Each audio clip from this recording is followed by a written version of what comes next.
بسم اللہ الرحمن الرحیم۔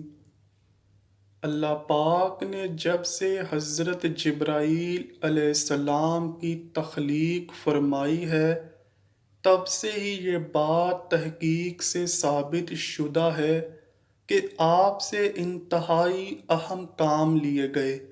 یہ تو سب جانتے ہیں کہ ملائکہ کی تخلیق کے ساتھ ہی ان کو ان کے کام سونپ دیے گئے تھے، جن کو وہ نہ صرف بخوبی سر انجام دے رہے ہیں بلکہ تا قیامت سر انجام دیتے رہیں گے۔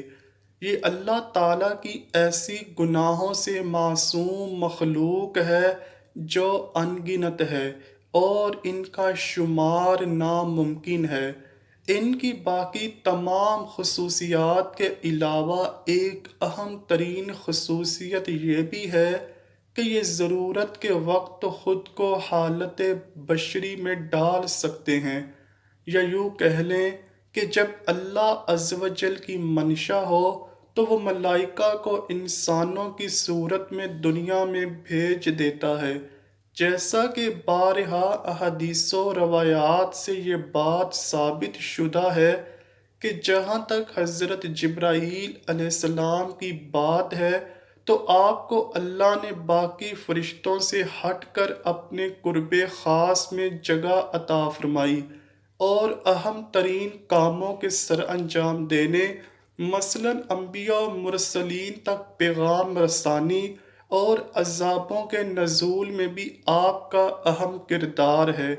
یہی وجہ ہے کہ اہل یہود آج بھی آپ کو عذابوں کا فرشتہ کے نام سے جانتے ہیں اور آپ کی مخالفت کرتے ہیں، جبکہ اللہ پاک نے قرآن پاک میں ان کے اس عمل کی سخت تردید فرمائی اور حضرت جبرائیل علیہ السلام کو اس بہتان عظیم سے برات عطا فرمائی ہے۔ یہاں ایک اہم سوال یہ بھی پیدا ہوتا ہے کہ اگر ملائکہ انسانی شکل میں دنیا میں تشریف لاتے ہیں تو کیا انبیاء کے علاوہ ہم لوگ بھی ان کو دیکھ سکتے ہیں؟ تو اس کے جواب میں مدارج النبوہ جلد 2 میں ایک حدیث پاک یوں نقل ہے کہ ایک بار کہ جب حضرت جبرائیل علیہ السلام پیارے آقا صلی اللہ علیہ وآلہ وسلم کی بارگاہ میں انسانی شکل میں تشریف لائے تو اس وقت حضرت ابن عباس رضی اللہ تعالیٰ عنہ پاس بیٹھے ہوئے تھے۔ جبرائیل علیہ السلام نے حضور پاک صلی اللہ علیہ وآلہ وسلم سے دریافت فرمایا، یہ کون ہے؟ آپ صلی اللہ علیہ وآلہ وسلم نے فرمایا، یہ میرے چچا کے بیٹے ہیں۔ جبرائیل علیہ السلام نے کہا، انہوں نے مجھے سلام کیوں نہیں کیا؟ اس کے بعد جب یہ مجلس ختم ہو گئی تو رسول اللہ صلی اللہ علیہ وآلہ وسلم سے حضرت ابن عباس نے دریافت کیا، یا رسول اللہ صلی اللہ علیہ وآلہ وسلم، یہ کون شخص بیٹھے ہوئے تھے؟ آپ صلی اللہ علیہ وآلہ وسلم نے فرمایا کہ جبرائیل تھے، تم نے انہیں سلام کیوں نہ کیا؟ اس پر حضرت ابن عباس رضی اللہ تعالیٰ عنہ نے عرض کیا، مجھے ان کے جمال و جلال سے شرم و ہیبت دامن گیر ہو گئی تھی، جس کی وجہ سے میں کچھ بول نہ سکا۔ دوستو، یہاں مصنف مدارج النبوہ لکھتے ہیں کہ اگر یوں کہا جائے کہ ملائکہ کو خاص صورت میں دیکھنا صرف انبیاء کے ساتھ ہی مخصوص ہے تو اس کی گنجائش ضرور بنتی ہے، اور یہ بھی ممکن ہے کہ جب ملائکہ حالت بشری میں آئیں تب بھی صرف اس شخص کو ہی نظر آئیں جس کے لیے حکم ہو۔ اسی طرح جب فرعون حضرت موسیٰ علیہ السلام کے تعاقب میں اپنا لشکر لیے دریا کے کنارے کھڑا تھا، اس وقت بھی حضرت جبرائیل علیہ السلام اپنے گھوڑے پر وہاں موجود تھے، لیکن نہ تو فرعون اور نہ ہی اس کے کسی لشکری نے ان کو دیکھا تھا۔ اس واقعے کے بارے میں بہت سے راویوں نے لکھا ہے، اور امام طبری نے اپنی تاریخ میں یوں لکھا ہے کہ جب فرعون دریا کے کنارے پہنچا، وہ سیاہ گھوڑے پر سوار تھا۔ اس نے دیکھا کہ دریا میں 12 راستے بنے ہوئے ہیں جن سے بنی اسرائیل گزر رہے ہیں۔ یہ منظر اس کے لیے حیران کن تھا۔ کہنے لگا، دیکھو دریا میں پہلے ہی میرے لیے راستے بنا دیے گئے ہیں، چلو اس میں اتر جاؤ۔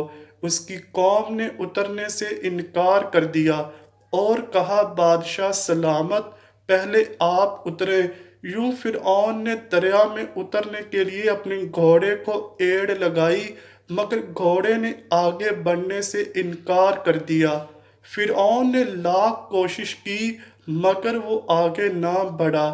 منقول ہے، اسی اثناء میں حضرت جبرائیل علیہ السلام گھوڑے پر تشریف لائے، اور بعض لکھتے ہیں کہ آپ ایک خوبصورت گھوڑی پر تشریف فرما تھے۔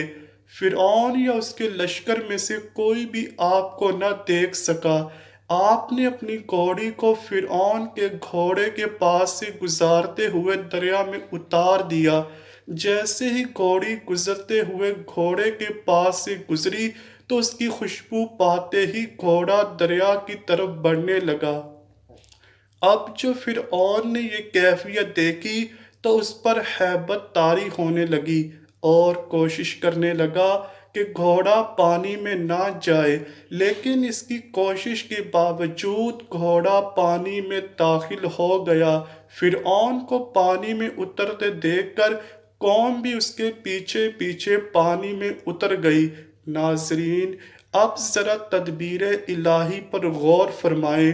آگے آگے حضرت موسیٰ علیہ السلام کا قافلہ تھا، ان کے پیچھے حضرت جبرائیل علیہ السلام اپنے گھوڑے پر سوار، اور آپ کے پیچھے فرعون اور اس کی قوم۔ حضرت موسیٰ علیہ السلام کا تمام لشکر دریا پار کر چکا تھا۔